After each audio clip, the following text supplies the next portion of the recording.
Have you ever wondered why things happen the way they do? The answers are in the stars. The answers are in you. We've traveled far to be here, but the veil of matter has slowed our memories. Why don't we remember who we are? We're all native to Earth, and yet, from other parts of the galaxy, we're all made of the same thing. So, why are we all so different?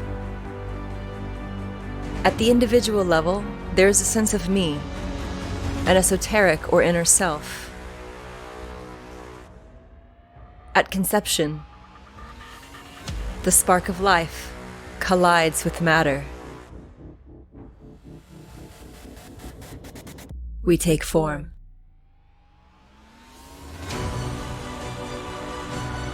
When you say I, do you also include me? Do you include the universe? At the cores of our beings, we have a sense of I, which connects us with everything outward, the exoteric body. As we evolve, we see beyond our crude form of individual matter, and our inner light reconnects with Source. We remember the I am. I am an individual. I am a part of the whole. I am that planet. I am that star. I am you. We are one body. As above, so below. We move together, co-creating what we dream up in the holographic mind and acting it out in the physical planes. Just as we learn the parts of the body so we can understand how to nurture and prolong our lives in these forms, there is also a similar pattern in the larger body. Microcosm and macrocosm coexisting, co-creating, continually moving.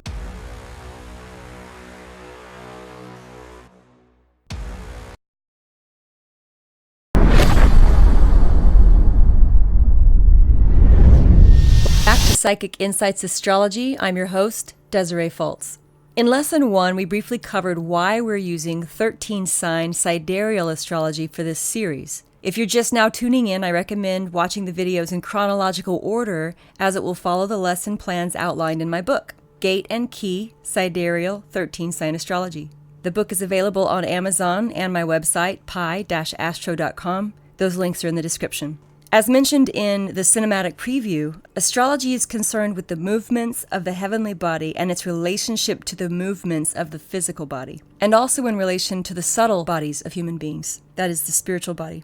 Just as the human body has parts and functions, so does an astrological chart. Each part serves a purpose. It will take several lessons to cover the parts of an astrological chart, just as it takes time and study for a physician to master their area of expertise in their workings of the human form. It will take diligence on the part of the student of astrology to learn the anatomy of a chart before an understanding of its function is achieved. When someone's in tune with their body, they're able to respond to subtle clues on how to understand its needs. The same goes for the heavenly body. An understanding of its parts and its functions will aid you in the reaping of the most benefits for having the best experience in this life possible. So, we begin to direct and measure an astrological chart. Lesson 2 will focus on the astrological houses. The 12 houses of astrology are arranged in a pie-shaped wheel chart, each representing specific areas of the human experience. To be clear, the Wheel of Houses is not the same thing as the zodiac wheel. The Wheel of the Zodiac is based on the sun's annual ecliptic path around the Earth, and the Wheel of the Houses is based on the Earth's 24-hour rotation about its own axis. In a birth chart, the two wheels join together at specific points, which are calculated by your exact birth time and astronomical birth coordinates on the planet Earth. No two charts are exactly alike, and even twins, born minutes apart, will have the slightest variance in moon positions when calculations are precise. Even then, each individual may choose to utilize the same combination of planetary energies differently. Because natal charts are such an individualized tool, this explains why horoscope readings you see in magazines and newspapers are pretty much worthless. Each combination makes up for a very unique personality, and a blanket horoscope simply does not take all factors into consideration for each individual. Astrology readings are very personal and specific to birth date, time, and birthplace. In a natal chart, the outer zodiac wheel positions one or more constellations over each house. These constellations influence your attitudes and areas of life represented by that house. Additionally, any planets that fall into a house will enhance life circumstances connected to the house it resides. A positively aspected planet can bring good experiences, while a negatively aspected planet can bring challenges. The 12 houses of astrology symbolize the main areas of life that comprise the human experience. The planets and constellations will manifest themselves with the most influence in the area of life represented by the house in which they fall in your chart. Zodiac and planet energies can influence an individual's potentials and pitfalls in life. The house represents areas of life that will be affected by these energies. Some energies mix well, and others do not. Simply put, the zodiac or planetary placements will be the lens through which you see and experience each house. The houses follow a successive path to illustrate growing up from youth to old age. Each house represents a different area of development or consciousness awakening along the path of the native, in which it takes for you to realize the full human experience. The 12 houses are divided into 4 quadrants.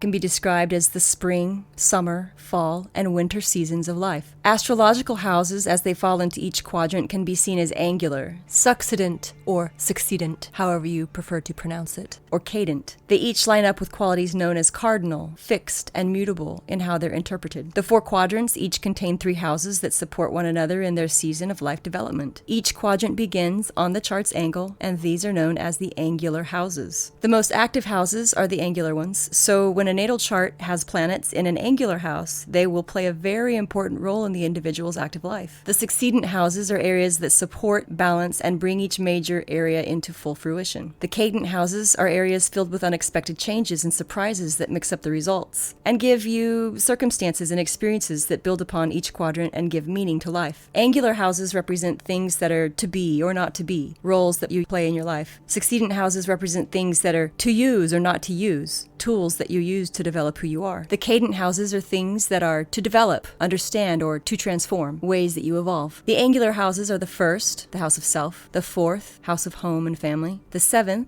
house of marriage and partnerships, and the 10th, career and reputation houses. These are the houses we spend the most effort developing and maintaining. Even if there's not planets appearing in these houses, the ruling lord of each house can still be active in another part of the chart, which can give clues as to how an individual may experience matters of an empty house. An empty house doesn't necessarily mean that you won't have experiences connected to that house, because you will always have transiting planets. That means the stars don't sit still, and they'll continue to move. Even if there are not planets appearing in these houses, the ruling lord of the house can still be active in another part of the chart, which can give clues to how an individual may experience matters of that empty house. The succedent houses illustrate areas where skills, applied tools, culmination, and concentrated efforts are used to support the angular houses. The succedent houses are found in the 2nd house of resources, possessions, skills, talents, the 5th house of joy, creativity, hobbies, the 8th house of transformation, shared resources, and sex, and the 11th house, your friends and your network. They illustrate areas that support the angular houses by bringing into fruition, enriching, manifesting, and making abundant the circumstances and experiences found in these areas of life. The cadent houses constantly fluctuate and rise and fall throughout life like the mutable signs, which change characteristics as other energies influence them. For this reason, they're not seen as the most powerful houses due to the inability to keep constant flow of energies without disruptive variations at play. They are harder to sustain in a steady stream of constants. The cadent houses are the 3rd, learning, communications, and travel, and your local community. 6th house, health and daily schedules. The 9th house, ideals and your philosophy. And the 12th house, secrets and dreams, and the house of self-undoing. These houses are in constant transformation, and thus the only constant is change. Okay, let's have a look at the 1st house, the house of self. The corresponding zodiac is Aries. The planetary lord is Mars. Its element is fire. It's an angular house in the 1st quadrant. Its main function is self-awareness and personal expression. The cusp of the 1st house is at a special angle, as it is always placed in the ascendant sign, also known as the rising sign because this was the constellation that was on the horizon when you were born. The natural sign ruler of the 1st house is Aries, and its natural planetary ruler is Mars. This house energy represents how we get what we want in life and the first impressions we have have on others. Anything connected to this ascendant on the cusp will become part of the rising expression in life and become even more relevant as you mature. This is especially true in esoteric astrology. I recommend a book by Alice Bailey called Esoteric Astrology, where it's expressed that the rising sign is actually more important than the sun sign in your soul development at this point in life, because you'll become more like your rising sign as you get older. So you express more genuinely your sun sign and your moon sign as you're younger, and as you get older you begin to express that rising sign more readily. The first house is the image we project to others, how we begin and end things, defense mechanisms, motivations, relationships with immediate environment, our general outlook on life, our physical appearance, and awareness of our separateness with others. It's our most basic foundation when it comes to how we perceive ourselves and how others will perceive us at a first glance. This house also illustrates our self-awareness and how we build ourselves up or tear ourselves down. These are the traits that others may grow to admire about us, and are often the most difficult to separate ourselves from. It represents our immediate personality available to the world, and the one that responds by default to environmental stimulus. Planets found in the first house, especially the closer they are to the ascendant, act similarly in the native as a rising sign does. The energies are very active in that personality because they affect the way one conducts all relations with others throughout life, as well as the way the native responds to their own failures and successes. The second house is the house of resources. The corresponding zodiac is Taurus. The planetary lord is Venus. Its element is Earth. It's a succedent house in the first quadrant. Its main function is skills, possessions, and self-esteem. The second house carries the zodiac ruler of Taurus, and its planetary ruler is Venus. Taurus is a fixed sign, represented by the element of Earth. This means that the second house will naturally rule over things of a physical nature as well as emotional attachment to those material things. Your disposable income, material possessions, professionalism, skills and tools, your work values, self-esteem, all these things are connected to your resources, real and non-tangible. And self-worth is connected to the ability to provide the necessities of life for oneself. The emotional connection to material possession is influenced by Venus, goddess of love and beauty, ruling with Taurus, tangible earthy things. The sign on the cusp and planets within the house indicates what professions you could make the most money with and have the most natural success in. They also show your approach to money and what your overall feelings are about money and possessions. Planets and zodiac energies here will influence the types of tools you're using for generating income and your attitudes in working with these tools. It will shape the way you take care of your belongings and the types of things you spend your money on, as well as the types of resources and tools you invest the money on. The activity here represents your most natural talents and most commonly used tools that contribute to your success. The second house defines the things you value in your life and what kind of ethical code you adhere to when it comes to those movable assets. Your own feelings of self-worth is often attached by your ability to provide for yourself, and the way you approach the management of these possessions will be flavored by the zodiac and planetary influences placed there. This house is considered the first of the three career houses, along with the 6th and the 10th. And combining the use of all three in analysis together, you can get a good reading on what the career path and success levels for those endeavors may be in life. The third house, house of communications. The corresponding zodiac is Gemini. Planetary lord is Mercury. The element is air. It is a cadent house in the first quadrant. And its main function is thinking, speaking, learning, travel, especially that in your local community. The third house is ruled by Gemini, thoughts and intellect.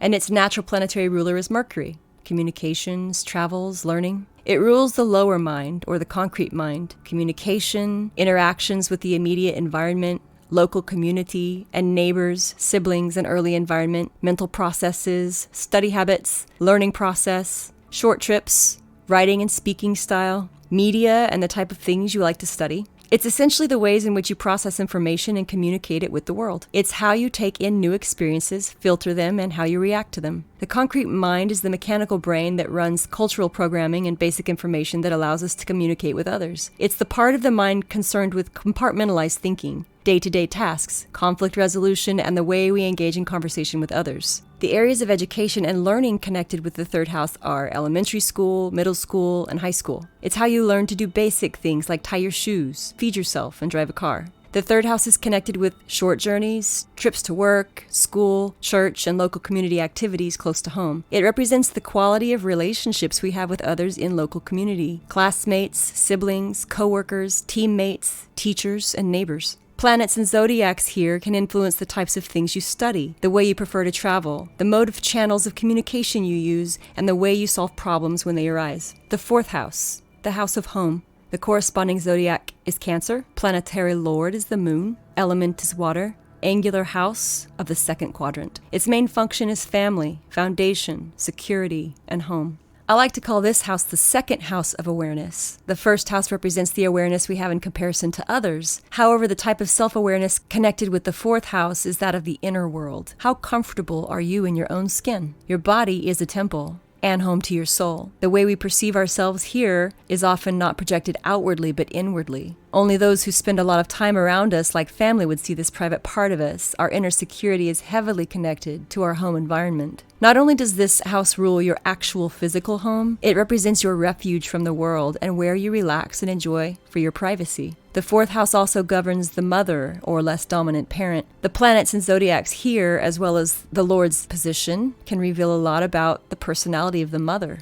General parenting style can be found in the fourth and fifth house. The 10th house specifically rules patriarchal influence and authority, but the 4th house tends to focus on feminine energies and one's ability to nurture and care for others. Because its ruler is the moon, it can be a very emotional house where reactive energies are prevalent. Generally, people here feel the most connected to themselves when they're in the privacy of their own abode and where they can be seen at their most vulnerable moments. For this reason, the 4th house is also concerned with security, particularly emotional security and the safety of the body, as the 2nd house is more connected to the security of assets. The 4th house also includes our ancestry, traditions, and how we behave behind closed doors. It's connected to our heritage and lands of our forefathers. Therefore, this house also rules real estate, lands, heirlooms, and housing, especially those inherited through progenitors. The nature of the moon is reflective, reactive, and emotional. This house will indicate how we react emotionally to situations beyond our control, and our instant feelings that we often cannot hold back in crisis. This house, derived from our early childhood, is also connected with the conditions surrounding us during the second half of life as adults. The 5th house, house of joy and pleasures. The corresponding zodiac is Leo. Planetary lord is the sun. The element is fire. It's a succedent house in the 2nd quadrant. Its main function, the inner child, creativity, and romance. The 5th house is known as the house of joy and pleasure. Ruled by Leo, it represents what makes us feel most in tune with our inner child. Ever curious and creative, here we find our most enjoyed hobbies, the things that make us feel alive and true to our creative and joyous nature. The 5th house is also concerned with romantic interests and how you fall in love. This house reveals what kind of lover you are and how you want to be courted, the type of people you date, and the type of people you fall in love with. The kind of people you will have the most fun with are represented here. Not only does it represent the inner child and its creative pursuits, but also the children that you procreate or mentor. It represents children you care for, teach, or inspire, whether they be your biological children or not. This house rules all interactions with youth and offspring. Planets or zodiacs here shape your attitudes in parenting and types of personalities your children may have. It also illustrates what you find most fun and how you have fun, and favorite types of entertainment can be signified by the sign on the cusp and planets within the house. This includes all forms of play, speculation, gambling, and risk-taking. Creative self-expression, forms of pleasure, and attitudes about romance with lovers as opposed to partners are found here. Generally, people with planets here except Saturn are highly creative people. 5th house activity is often associated with role-playing, drama, pageantry, adornments and costumes, arts, performance and showmanship. It's also connected with parties, celebrations, and how we take the lead role in life's adventure. The 6th house, the house of service. Corresponding zodiac is Virgo. Planetary lord is Mercury. Its element is earth. It's a cadent house in the 2nd quadrant. Main function is work and health. The 6th house natural sign and ruler is Virgo, and its natural planetary ruler is Mercury. It falls into one of 3 career houses, the 2nd, the 6th, and the 10th. The 6th house relates more to work that must be done, like chores or duties. The jobs in this house are normally connected with services, especially healing services. Many medical and healing professionals have planets in the 6th house. Other kinds of service jobs are also connected with this house, including janitorial, agricultural, law enforcement, prostitution, public servants, and more. The planets and zodiacs here will have a direct effect on the types of services you might be working in. These jobs may include household chores, temporary employment, and other tasks that are required to keep life operating smoothly. The 6th house is associated with schedules and routines. It will also influence techniques and methods and how we approach those jobs and how we go about the daily grind of life. It rules order, self-improvement, health, nutrition, service, attitudes towards coworkers, helpfulness, attitudes towards routine, organizations, how we refine and perfect the self, and our aptitudes. The 6th house is also associated with pets and small animals, and certain placements can give abilities to work with animals or enjoy the company of pets. The earthy nature of this house, mixed with certain planetary or zodiac energies, can indicate certain types of health challenges you may have in life.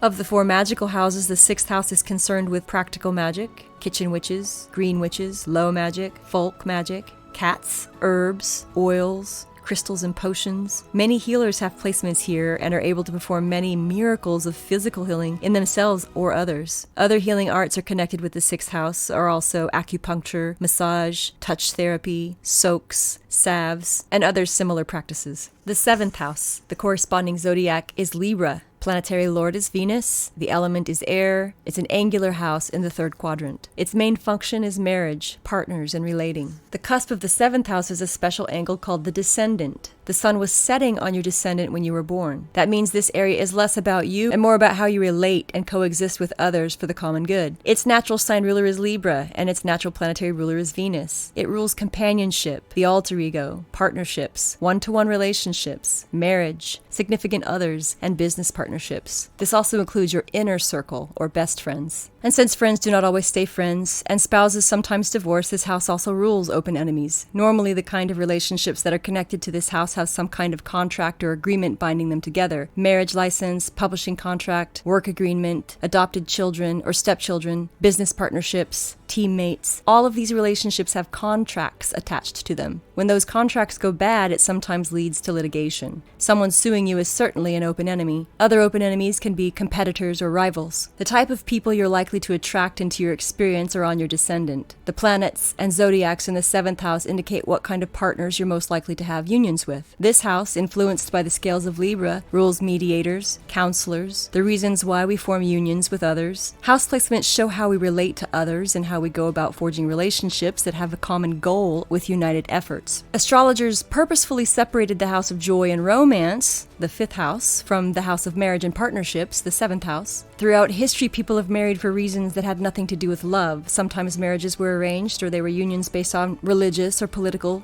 or cultural reasons, or some other restrictive clause attached to the union. People can be married and not be in love. But on the flip side, some people are lucky enough to have unions in the 7th house that connect favorably to their 5th houses, and they also can marry for love. Love has no restrictions. It just expresses itself, which is why the 5th house rules love, but not the 7th. Libra and Venus are about balance and harmony. The relationships in the 7th house will shape your attitudes about interpersonal relationships that come together for a common goal. The 8th house, house of death and sex. Corresponding zodiac, Scorpio. Planetary lord, Pluto. Element, water. Succedent house in the 3rd quadrant. Its main function is transformation, sexuality, and shared resources. The 8th house represents the ultimate prices we pay in life. It's often connected to where we experience the most loss. It represents transformation, death, and rebirth. It's concerned with letting go and change through death and rebirth. The 8th house is also concerned with taxes and other people's money and financial institutions, as its house lord Pluto. Pluto is connected with mathematical arts and exponential expansion. Neptune is also closely associated with mathematical arts. While the 2nd house deals with your own resources, the 8th house represents shared resources. Shared resources can be anything that belongs to more than one person. It's shared between 2 or more people, like money, housing, sex, ideas, divorce, alimony, inheritance, etc. The 8th house is where we experience relationships at their deepest level of commitment and emotional and sexual depth. To enjoy peace and happiness in the 8th house, a person must let go of any selfish ideas and ways and seek to embody the most honest parts of the soul. This house is all about transformation through sharing experiences with others and letting go of what no longer serves us. It forces us to take a deep look at ourselves and those we unify with. The 8th house's natural ruler is Scorpio, and its natural planetary ruler is Pluto. It rules our attitudes towards crisis and change, sexuality, death and rebirth, personal growth and evolution, regeneration, addictions, and things we must let go of, others' money, other people's money, taxes, etc. The 8th house is connected with death, overseas probate, estate settlement of the deceased, funeral services, occult, investigation, underworld, hidden things, and underneath the surface. Some people with placements here are fascinated by death, macabre, or taboos. This house relates to personal power and sexual magnetism. There are 4 houses of magic, the 6th, 8th, 9th, and 12th, each set apart by specific magical gifts. As I mentioned, the 6th before carries a lot of healers and green witches. This house has the links to psychology, research, detectives, clairsentience, mediums, empaths, alchemy, sorcery, vampirism, necromagic, sex magic, tantra, Reiki, energy manipulation, transmutation, and ghosts, especially ancestral, etc. The 9th house, house of philosophy, corresponding zodiac Sagittarius, planetary lord Jupiter, element fire, cadent house, the 3rd quadrant. A cadent house in the 3rd quadrant. Its main functions, belief systems, higher learning. The big picture. The 9th house rules higher education, philosophical pursuits, search for meaning in life, philosophy, long-distance travel, and the law. Higher education refers to your secondary education, like colleges, certificates and special degrees, scholarships. This house shows what kind of philosophies you subscribe to, and travels that you take far from home. The 9th house is also a house of communication, along with the 3rd house and their opposing houses on an axis. This house rules writing, authors, and publishing. This house is optimistic and forward-thinking in abstract ways, and is capable of altering communication styles to reach a larger audience. Whereas the 3rd house is more related to concrete thinking and concrete communication styles. The 9th house allows one to connect dots and fill in the blanks. The 9th house is ruled by Sagittarius and Jupiter, and also rules litigation and matters in relation to law and mandates. It rules our personal belief system and our sense of adventure, exploration, religious beliefs, and unique philosophy, pursuit of education, needs for studies in specific subjects, vacations, morals and ethics, foreign languages and cultures, personal truths, written word, and commerce. This house is all about helping us see the big picture, expanding our worldview, and feeling connection with something bigger than ourselves. It's connected with abstract thought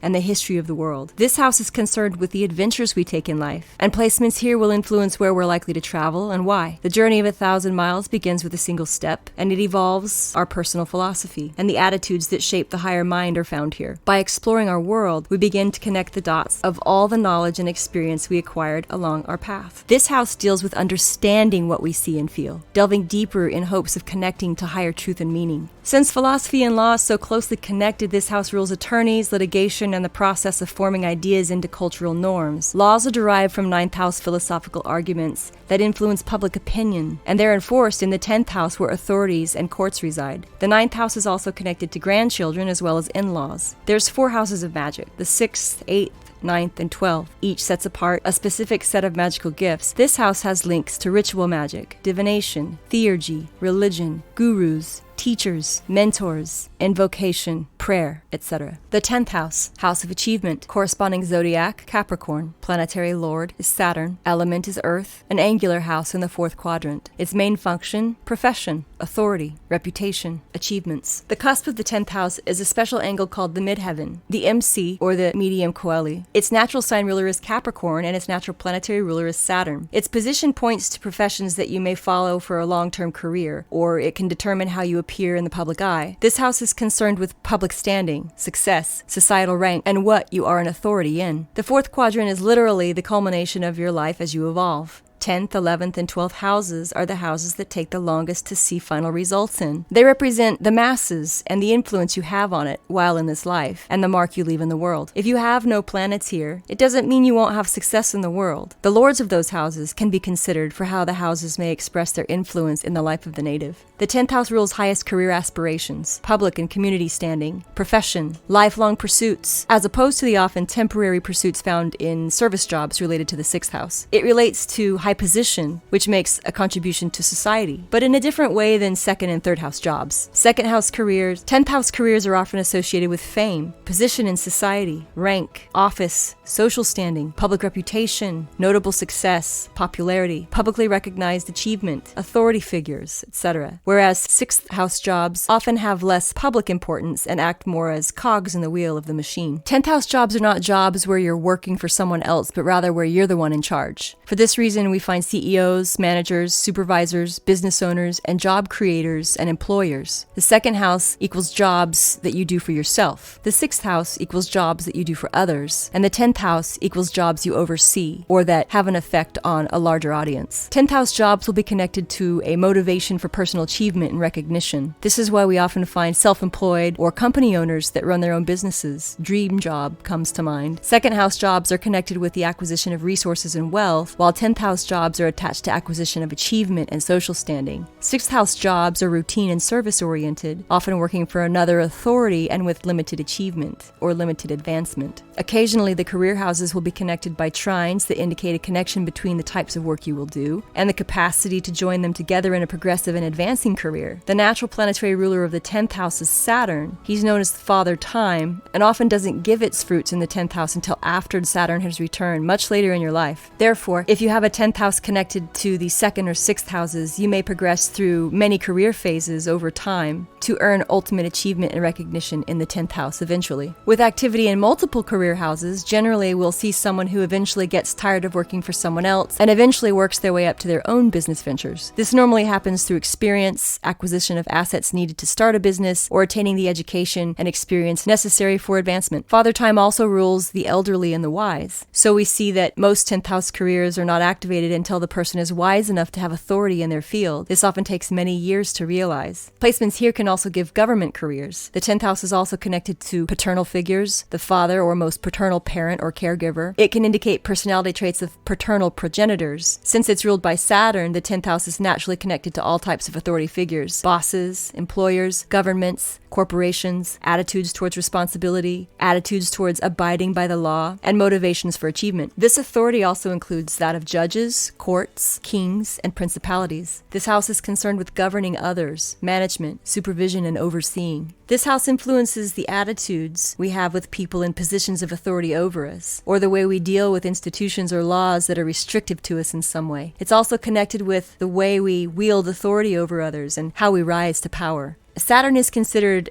a planet of karma. It's through achievements connected to the 10th house that we're remembered even after death. It's through the 10th house that we set up our karma for the next life. The 11th house, the house of friends. Corresponding zodiac, Aquarius. Planetary lord, Uranus. Element, air. Succedent house of the 4th quadrant. Main function, personal aspirations, and groups. The 11th house natural sign ruler is Aquarius, and its natural planetary ruler is Uranus, but its co-ruler is Saturn. Before the transcendental planets were added, in classical astrology, Saturn ruled this house. The 11th house is connected to the masses, hive mind, and groups of people who unite for a singular cause. This house governs the way we interact with groups, organizations, clubs where a membership or set of rules is observed collectively or a special interest unites the group for a combined effort. It rules acquaintances and friends, networks, hopes, wishes, aspirations, and personal goals. Sense of our true inner purpose in relation to humanity. Groupthink. Humanitarian pursuits, the greater good, philanthropic endeavors, the types of clubs we join, and group activities we participate in. These are the social circles we run with, and the types of causes we support, in orchestra with others for collective strength and support. It reflects our attitudes towards teamwork, and our need to feel part of something larger than self. It's common for people to seek out other like minds that support a similar cause or interest. These deep dreams and goals that are personal are often advanced by a group or a collective. We do indeed get by with a little help from our friends. The nature of Aquarius is to be collectively a part of something, and yet to also remain an individual within the construct. Humanitarian or revolutionary ideals are often found here, as well as connections to networks or acquaintances with people that advance your career and social standing. The 10th and 11th houses are connected by their Saturn co-rulership. There is a heavy influence upon the 11th house based upon what goes in the 10th house. Obviously, whatever you're trying to achieve in the 10th house has a direct effect on social and political groups you associate with. The types of humanitarian aid you wish to offer to humanity will be found in this house. However, it's generally not achieved through volunteer services or labor work, but it's generally connected to financial contribution. Service and work to improve humanity is associated with the 6th house. The kind of humanitarian involvement in the 11th house can lead to donations of money to the charity and benefit of others, or you're part of a governing presidency or group that is of a charitable or political orientation. Political campaigns, charity auctions, tithes donated, or other resources donated to a cause are the types of humanitarian services found here.